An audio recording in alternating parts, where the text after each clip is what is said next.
So why don't we do a role play around the three things and maybe the interview and pricing. So I can demonstrate to you, and we can practice this a couple times, because this part of this is I'm going to give you the information, then I'm going to role play it. So let's do a role play around a listing presentation. You guys are, who would like to be my seller? And we're sitting at the table, and give me an objection that you might have heard or that you would like to see role played. I'll be your seller. Alicia? Yeah.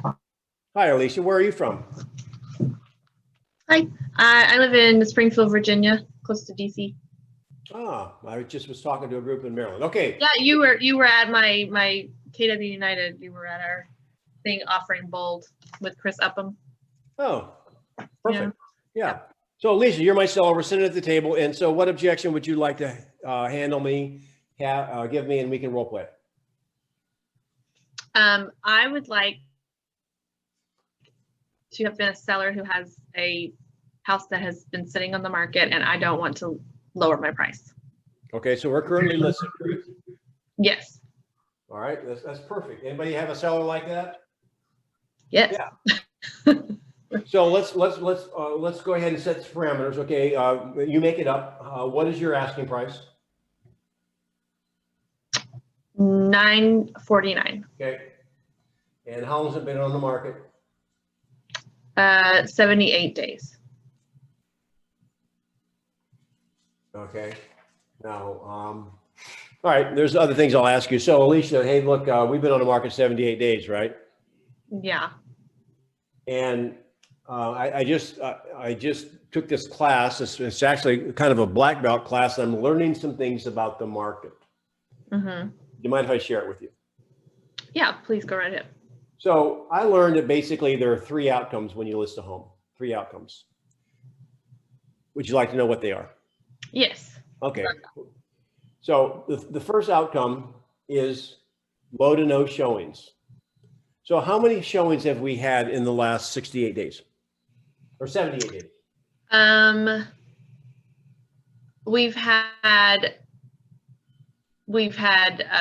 well, right at first it was hot, but we've had no offers. So and we've had lots of open houses every week. Lots of 3 or 4 families coming through. So I thought people were interested. Now, I'm going to give you a play-by-play here just a little bit. Now, did she answer my question? No. And I'm going to come back. Now, it's okay. I mean, this is real. Also, the open houses. Sellers are going to think, and sometimes agents are going to think, you can use open houses that you're working for them, but understand that takes me back to my memories that basically I should have had a parking spot in the seller's driveway with my name on it because I did open houses there so much. And I didn't know open houses, by the way, open houses, while I'm on the subject of open houses. Now, if you want to throw daggers at me, now's the time to do it. Open houses don't sell houses. There's never been a house that's sold by an open house. Hear you. Does any pushback on that? Not for me. Anyone? Come on. I know not everyone believes me. Say what you're thinking. Define that it doesn't sell at the open house. Are you saying because they didn't just wander in and love it? Because they'd already done research on it, or? People will wander in and buy a house at an open house, yes. However, the open house did not sell it. What sold it? The price is what you're saying. Price.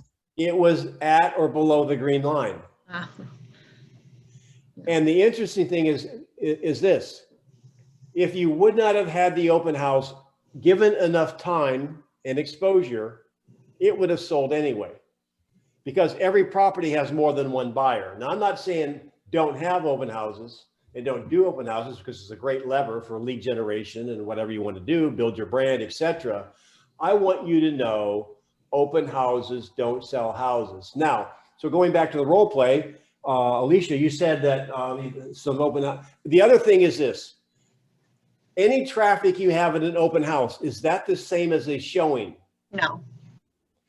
So clearly understand when you ask how many showings they've had, it does not count for people who are nosy neighbors, people that are lost, need directions, or want to use the bathroom. Those aren't really showings, right? So the showings are, so I'm going to go back, Alicia. So you said you had a lot of activity up front.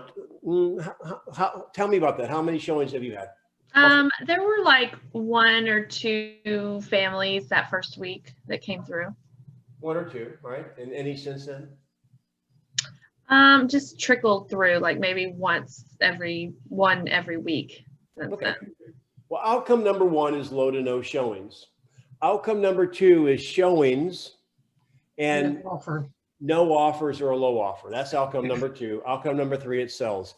Let me ask you, based on the level of activity you've seen in the home, what outcome would you place your home in? It's not 3. It seems like it's number 1, actually. Okay. Now, what's interesting, if you go back to the graphic that I use, this one.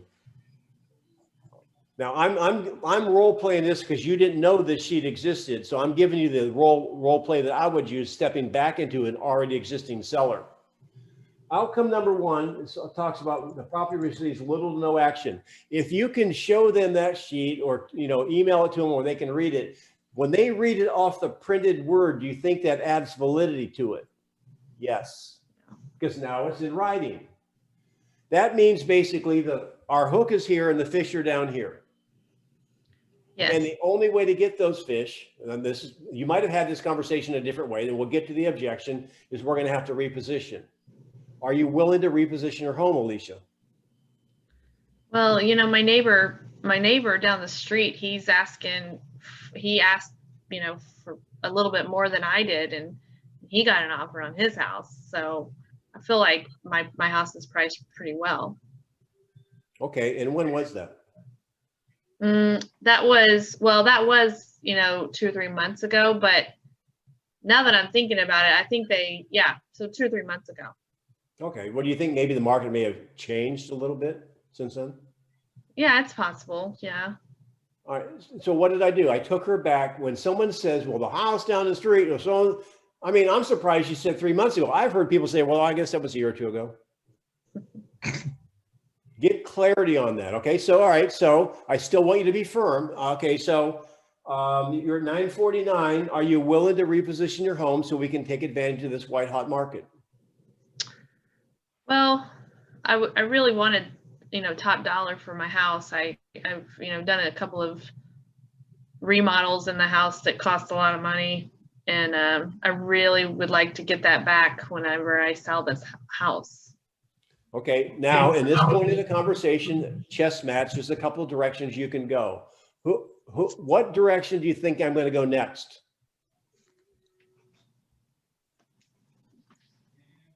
I'm going to revisit. You're going to affirm that she knows that she has spent the money, but that unfortunately the buyers don't have the feelings and attachments to those renovations that she does. Now I could say that, however, that would be a statement. Now you could do it with a tie down. What I want to do is what questions do you, yes. However, we already know it's a pricing issue. What we have to help them see, it's a pricing issue. Now she said top dollar. That's part of the listening enhanced, because top dollar, I'm going to use top dollar. What's interesting is, I don't think I'll have time on this class to show you how I can guarantee top dollar. I want to come back to that in a second. So that would be something you could talk about. I want to go to motivation next. I want to revisit motivation. So Alicia, remind us on this role play, when you sell, where are you going next? Oh, well, we've bought another house, and we really want to get into there before the holidays, actually. Yeah. All right. Now, there's 2 things you've learned there. One is they have double expenses, right? And they want to be in there before what holidays? Are you saying you want to be in there before Christmas? Well, that was the initial thought, yes, but it feels, since it's sitting there so long, it feels like it might not happen. Now, if you want to be brave, there's a question I could ask that we're kind of like, you'd have to have the right kind of relationship with him. And watch this. Who could ask this question? Are you meaning this Christmas or next Christmas? Because the seller's been stubborn, right? Mm-hmm. Now, why isn't listings don't sell for two, maybe three reasons. Number one, the agent's not talking, not having the conversation. I trust now you understand the difference above and below the green line. Number one, the agent's not talking. Number two is the seller's not listening. Number three is either both. So when now obviously you want to be in there and you've got another house and you want to be in there. So we have a decision to make right now.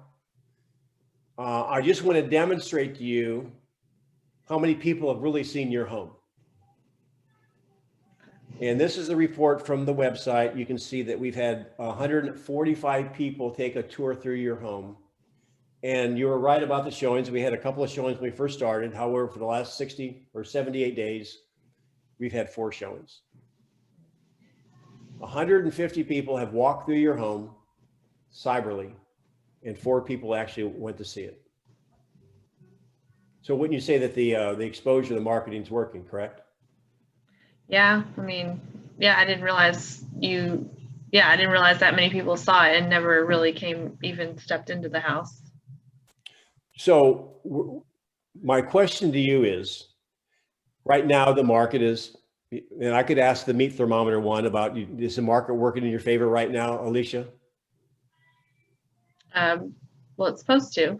Yeah, well, I mean, it's right now you can get more for your home than you've had because the market is up. I just shared with you an article. This is probably my last class. According to the National Association of Realtors, the market's up 12% in the last 3 months. However, the market is still saying no. Now, you do want to sell your home because you've got double house payments, correct? Yeah, we're getting pretty strapped. How long are you willing, if the doctor gave you a medicine to help you with blood pressure, for example, how long would you be willing to take the wrong medication that wasn't working before you took the right medication? Oh, not long at all. Not long. Probably one day. Well, do you feel like with the home being on the market for 78 days under outcome number 1, isn't it kind of the same thing? We're using the wrong medication? Yeah, I hear you. Well, I mean, do you think that your seller's going to act like that? You don't have to be nice. Don't be nice. Okay. What will your seller say? No, but I don't think this is life or death. How about that? I don't think this is life or death, and I feel like taking the medication could kill you if you take the wrong medication for too long. But letting your house sit on the market would not kill you. Well, we're not talking about life or death. We're just making you feel better. Now, would you feel better not having 2 house payments? Yeah, I would absolutely feel better not having 2 house payments. So my question then, and we can, if you don't want to reposition, we can revisit this next week. However, if it doesn't change, my question is really, how long are you going to be willing to make double house payments, losing money every day you live here, before you actually decide to listen to what the market's saying? Yeah. I guess I feel like I've already sat long enough and I really want this house to sell. So. Well, okay. So just stop for a moment. I mean, you have a seller in the same situation and they're not wanting to change the price. How come you keep changing the price? How come you capitulate with me? Will your seller capitulate with you under that conversation? So this isn't my listing. It's another agent's listing, and I don't know why. So okay, that's why I guess I'm trying to understand, because I've done several open houses for them, and they will not lower their price. So that's why I capitulate, because I want them to. I got it. That's fair enough. Now, you guys, if you have an overpriced seller, let me just say this so you know, if I'm working with a seller that has motivation, I don't care where their asking price is, because one of 2 things will happen. They will capitulate because they're in pain. They're making double house payments. they have a job transfer, they want to be near their grandkids, you name it. I will give them the benefit of the doubt. My next question is basically if they want to list it from the beginning when going back to let me just put one more slide up here, I think, for you guys. Right here. Can you see this?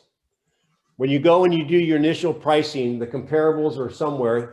In this market, are comparables, generally speaking, above or below the green line? They're past sales, and if the market's going up, they're generally below.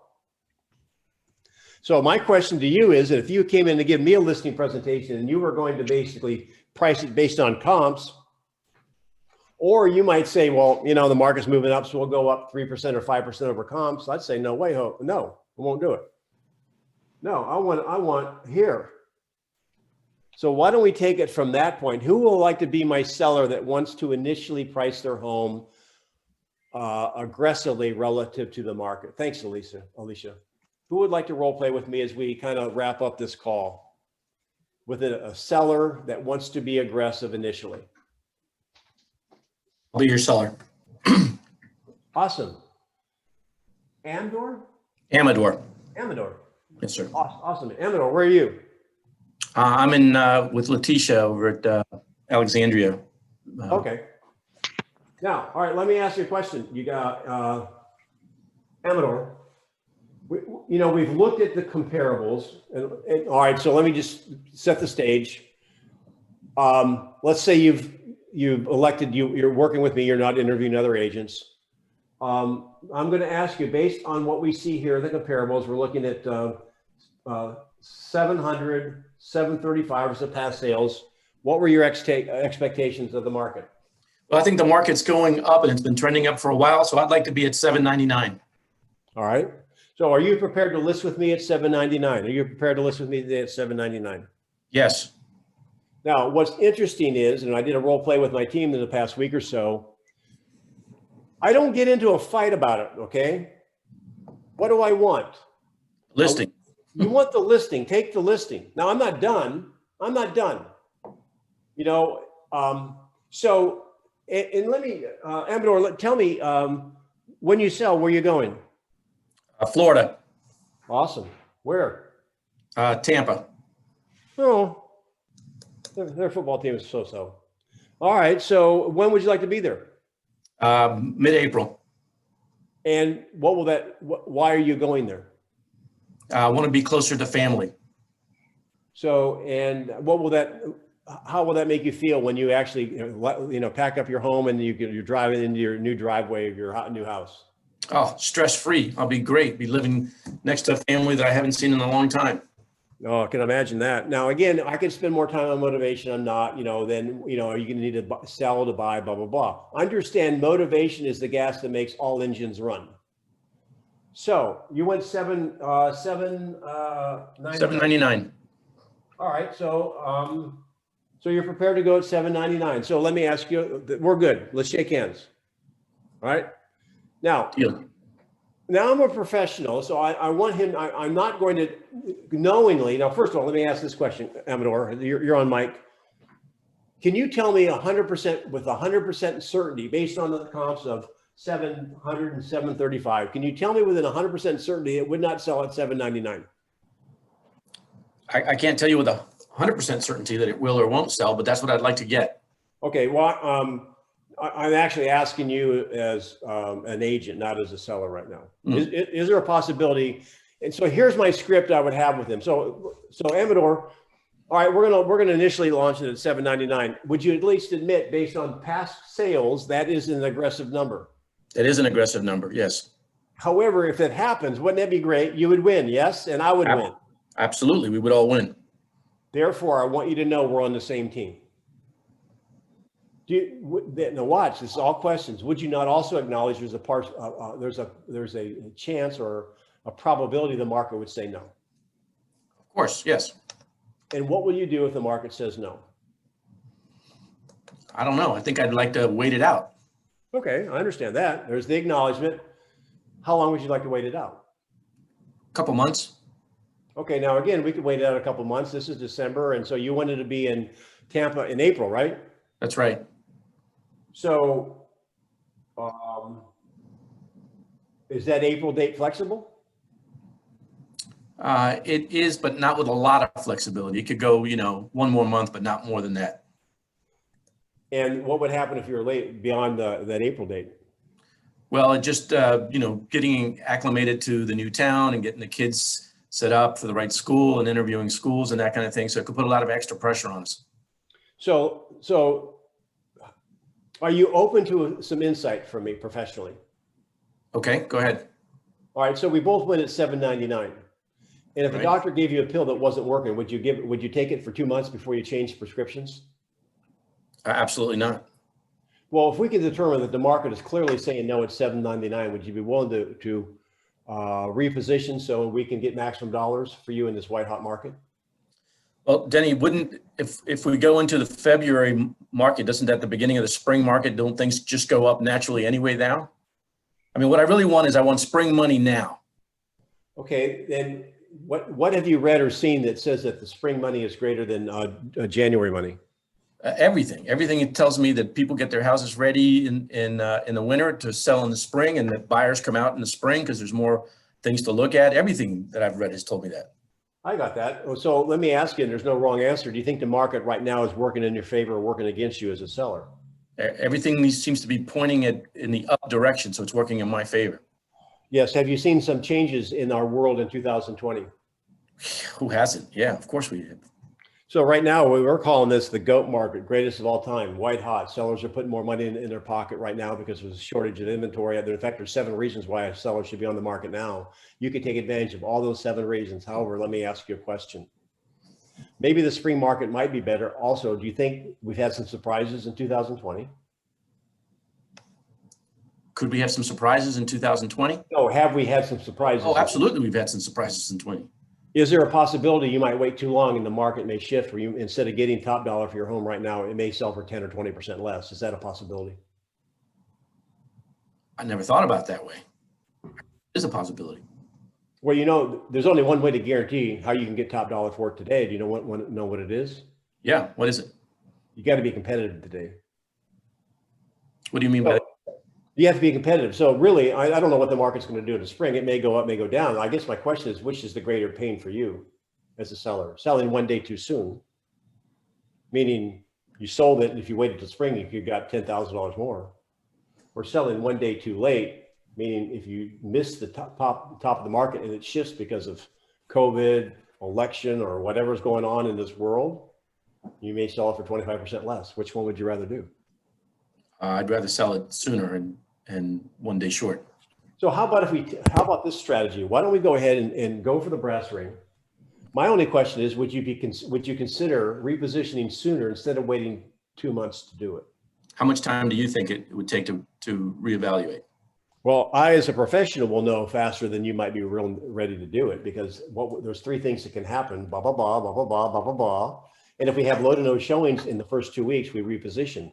And the strategy can be, we can reposition at whatever speed you want, because if there's no oil at whatever level you start at, we've learned 2 valuable lessons. There's no oil at that point, and there's no oil above us, so we have to drill down. I'm about getting you top dollar in this white hot market. I just don't want you to get to a point where, number one, the market may shift. Or secondly, you might be getting closer to that April date, which you might feel a little bit more pressure, and you may be forced into making a bad decision to sell your house for less. I'd like to avoid that, wouldn't you? I would. Well, what do you decide determines the appropriate number of showings for the house? If it's getting activity, people are coming to look at it. I mean, there used to be on my form, and we'll close it out here with ahas. First of all, where I get the slide, have you found this conversation helpful? yes. You can, I'm not watching the chat. Sonny's watching the chat. You can put in your ahas or questions before we close. I used to on this form. And again, if you want that form, go to Denny Grimes Mastermind on Facebook. They'll just ask your email address. They'll give you permission to go in. Denny Grimes Mastermind on Facebook. I have this form. I have a lot of other resources. They're free. They used to have on the older forms, I took it off because I don't like it, a counter. You should have an offer 6 to 10 showings or 6 to 8 showings. Here's the challenge with that. I'm a purist when it comes to this. It doesn't matter on price range. I've seen listings in this market in a certain sweet spot that have had 45 showings and not sold. Then you get into luxury price range. If you have 3 showings in 6 months, because you're in a multi-million-dollar luxury, that may be different. So your question is a good one. However, I think it's kind of like a radiologist reading an x-ray. There's a level of discernment we get because we're watching this listing and other listings and other things that are going on in our office in the market. It's a judgment call, and you'll know. Going back to Alicia's role play, she had a couple of showings to begin with, 1 or 2, maybe 4 over the last 70 days. I say that's clearly number 1. So I think you have to use a little judgment on the price range, the segment of the market. By the way, every follow-up call on your listings, every follow-up call you have every week, every 2 weeks, you start with, all right, Amador, what showing are we at? What outcome are we at? 1, 2, or 3? We're not at 3. Are we 1 or 2? You got to remind them because sellers will develop amnesia. So, all right, there's some questions there. Sonny, do you have questions or not? I have a question for you, Denny. Okay. Since we can't determine with a CMA what tippy top of market is, because the CMA is just a snapshot in time, what tools do we use to determine where that green line is for a property other than to put it on the market and test it? That's what you do. And I'll show you what, this is how I do it. Great question. And Amador, here's the issue. Let me go to this slide. This should be up. Doesn't really matter. Just imagine those are up. I changed the slide decks. The comps are somewhere here, and the market's moving up. So we don't know where that green line is, Amador. So my question is, let's go to, our choice is this. If we don't know where it is, we can take a number that would be above the green line, point A, or we would have to go then below the green line. Point A is, if we're wrong, we can come down and kind of back into the top dollar. Or if we come down here, we'll probably sell it fast, maybe lightning fast, and you'll leave money on the table. If you don't know where the green line is, where do you want to start, point A or point B? What's your advice? Well, it depends. I mean, how fast you want to sell. I'd like to sell it quickly, so I imagine then point B would be the better choice. Well, define quickly for me. In the next 2 to 4 weeks. All right. So, well, let me now I'm going to talk to you as an agent.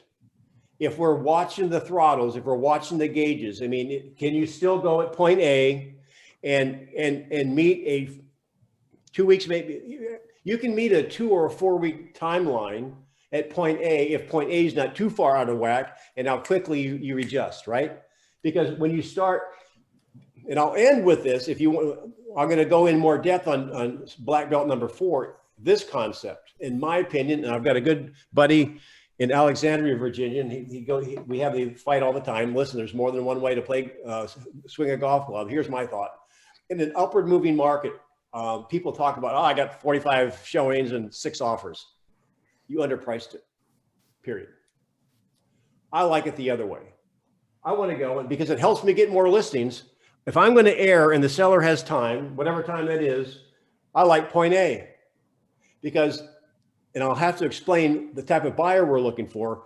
Here's why I like it. Because if you start too high, what outcome you're going to be at? 1. Outcome 1, low to no showings.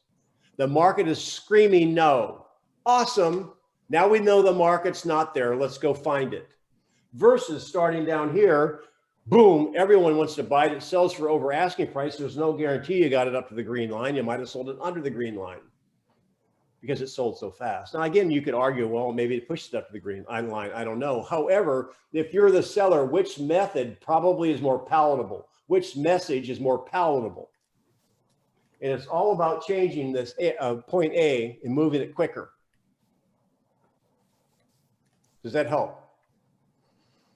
That's a different approach than everybody else is taking right now. Everybody's preaching, let's be below the line. Why? You know how I fight that on a listing presentation? Mostly agents want to be below the line. They want to basically sell your house lightning fast, so you leave money on the table. Then they're going to brag, get other listings and sellers. Hey, I just sold that house down the street in 16 minutes. Now, do you want an agent to sell your house and brag about it, or do you want more money in your pocket? I can guarantee you top line here. I can guarantee you top dollar. They can't. Try it. As long as we reevaluate constantly and move according to what's happening with activity. If you want to think about it from a medical analogy, why don't we do this? Why don't we cut off the leg instead of using a little hydrogen peroxide? Why don't we just get aggressive?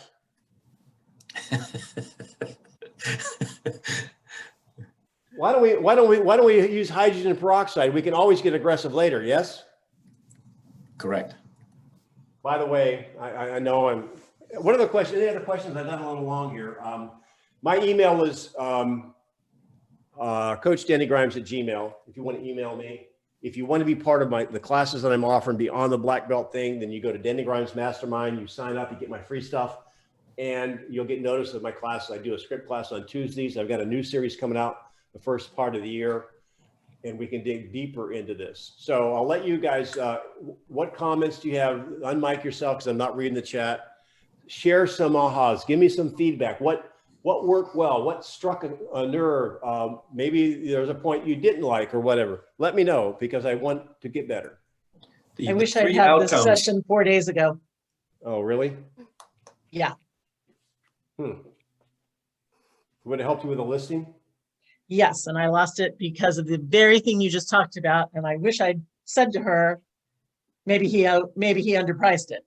Did you ever think of that? Nice. Wish I'd had that in my pocket the day I lost that listing. Yeah. Darn it. Is expensive. Who else had something to say? Joyce was saying super helpful. Peggy Sutton, great listening to Denny, go through these scripts, learn so much just hearing his delivery. What do you say to a client who argues marketing? Fair enough. Well, okay, what marketing would you like to see? Somebody role play. Come on. What marketing would you like to see? Who said it? Are they still on? I said it. I said it. All right. Peggy, what marketing would you like to see? The best marketing. That's your job. I want to get the top price, but I want to make sure it's marketed properly. I think my house is great. Well, how are you going to determine it's marketed properly? How do you determine that? It's been sitting here, so it's got to be that. Okay, so when you sell this house, are you going to buy another house somewhere else? Yes. And have you been shopping, at least, kind of looking or snooping or whatever, getting research on the area in which you're moving?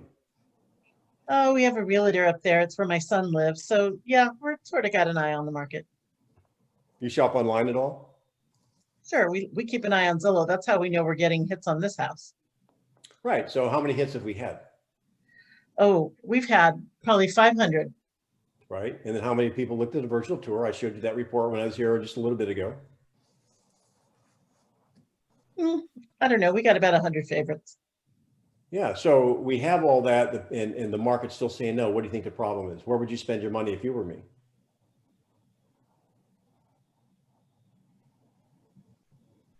And this is what he actually said to me. We're not budging on the price, so you figure it out.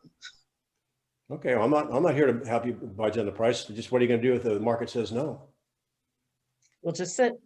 Okay, and you're moving somewhere because of what? We want to be near our grandchildren.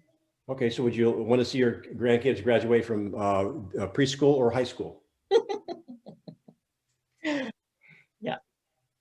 And by the way, I understand you don't. Hey, I'm kind of like the doctor. You're taking medicine that's not working. So if you want to continue to take a pill that's not working, that's okay. It's up to you. I'm just letting you know you've got the wrong prescription. And by the way, the pill may hurt you. Yeah, that's another great line. I love the pill line. How can the pill hurt you, Peggy? You're stuck at a number that the market's saying no. What happens? And I said this to Amador. Has 2020 been a little bit crazy? Totally. We don't even want all these people in our house. Do you think maybe if the market, what if this is the best it ever gets, and now the next time you have the opportunity to sell it, it's 25% less? How would you feel? Oh, we're not selling for that. Well, We'll just stay here. We'll stay here forever. We're not selling that for that. And so here's the issue. Watch this. So what you're saying is your unrealistic number is more important than being an impact in your grandkids' world. Oh, do I wish I'd had the guts to say that. Wow. Yeah. And I'm okay with that if you are.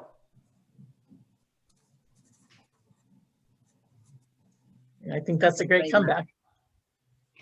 We had fun today, didn't we? Yes, sir. Thanks so much. You guys, thanks for being on the call. I appreciate that. Please go to my Denny Grimes Mastermind, put your email address there. Let me get you on the, let you know when my next class is. And next Thursday, we'll be going deeper into role play number 4, black belt number 4. And Hey. yes? I have a comment about, sorry, I was driving and bringing bags in. So I actually have a comment about, the woman that said, I wish I had, the balls to say that. Sometimes you have to be, you just have to be assertive with your customers. Not maybe, you just kind of have to lay it out there. I mean, if they're not willing to sell their house for that, if they're not willing to, I don't know, you just kind of have to see, look at their motivation and present their motivation to them. Yeah. Maybe not so much in those words, Right. but present their motivation to them and be like, hey, look, I understand that you want to sell your house at this price. I get it. But I mean, exactly what Denny said is that, yeah, you want to be closer to your grandchildren. So, I mean, really, what's really important to you? Is it the price of the house, or is it being closer to your grandchildren? The real answer So- is they told me they simply weren't going to sell the house for less and they would just wait, period. And it didn't sell and they didn't move for another year. So, I mean, you can only Yeah. do so much. That's tough. That's tough. A better That's hard. question would have been, and I'll let you guys go, and you can stay around and talk about it too, is that what is the relationship with your grandkids worth to you? Right. Great That's question. Absolutely. softer. That's That's- softer. Exactly. Denny, could you just repeat the sentence? What would you say that your unrealistic number, what was the rest of that? I said, so what you're saying is your unrealistic number of what you want for your house is more important than you make impact on your grandkids' lives. Got it. Now that takes a tough. little bit of guts to say, and a better, softer way would say, what to be impactful on your grandkids, what is that worth to you in terms of dollars?